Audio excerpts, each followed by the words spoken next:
Thanks, Coillte. Minister, the motion before us this evening is that we in Dáil call on you in Cabinet not to sell the harvesting rights to the state forests. Now, in half an hour's time, Dáil will do what it does. All of the backbenchers, despite what they feel, despite what they might want to represent, will do exactly what they're told, and the motion will be defeated. That's parliamentary democracy here. So I hope at least that the debate tonight and last night helps inform the decision that you and the Cabinet are ultimately going to make on this. Now, I've listened very carefully, Minister, to your own argument and to the arguments on both sides. And there's two arguments I've heard for selling the harvesting rights. The first is practical. It says that pressure from the Troika means we have to do it. And the second is economic. It says that the sale will generate much needed cash, some of which can be directed towards job creation. Now, in the first argument, the Troika argument, I have absolutely no sympathy. I've met with the Troika several times, and every single time they have gone to great lengths to explain that whilst they absolutely insist on the budget deficit targets, how a sovereign nation meets those targets is an issue for the sovereign. But let's, Minister, assume for a minute that they're cotton us. Let's assume that they're meeting you and they are insisting on things that they're not telling us. Even if that's true, they're gone in 10 months. So the sale can be delayed until they're gone. So the argument for the Troika holds no water. Now, the second argument put forward is economic. Minister, you yourself have suggested that the sale value might be in the region of €500 million. We know from your own counter-motion that the Troika is suggesting half of that could be used for investment in job-rich areas. So let's just put that into context. We're talking about the sale of our national forests potentially for $250 million worth of investment. This year's budget has $700 million in increments paid since the economic collapse. And that $700 million we pay every year. The $250 million would be a one-off benefit. So that's the scale of the benefit of the sale. But what about the costs? Well, we know that the industry is modernising. I agree it has a long way to go. But that's opportunity. We know it's modernising. We know that the forestry sector employs 12,000 people.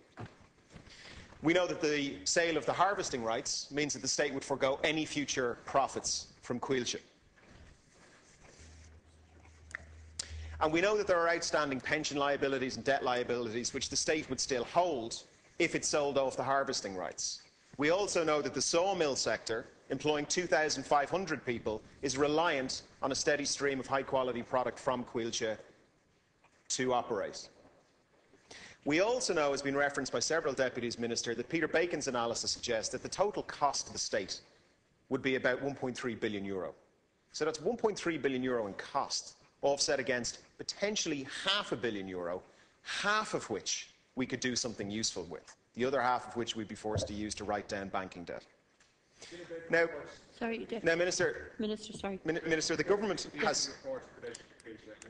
The government, Deputy, you have a minute and thank you, has stated that it won't sell off any strategic assets. Now, I would put to you that the monopolistic nature of this asset, its importance in terms of tourism, the environment, farming, and a great range of other issues, makes this a strategic asset.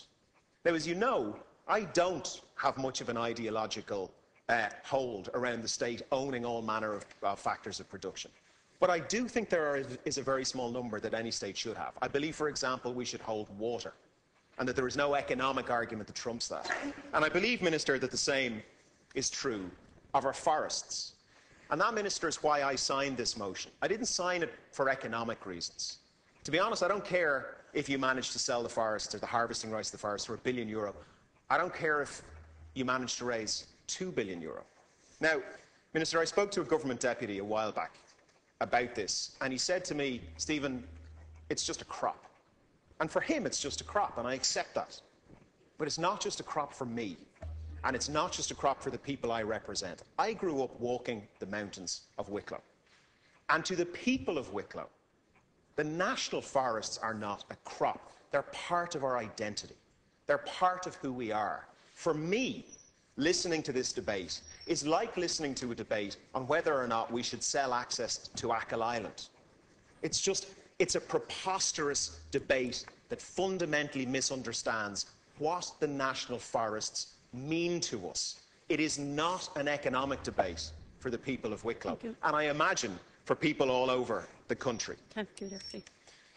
Minister, I don't care if an international logging company gives us assurances that we, the people of Ireland, would still have access to the land under the trees.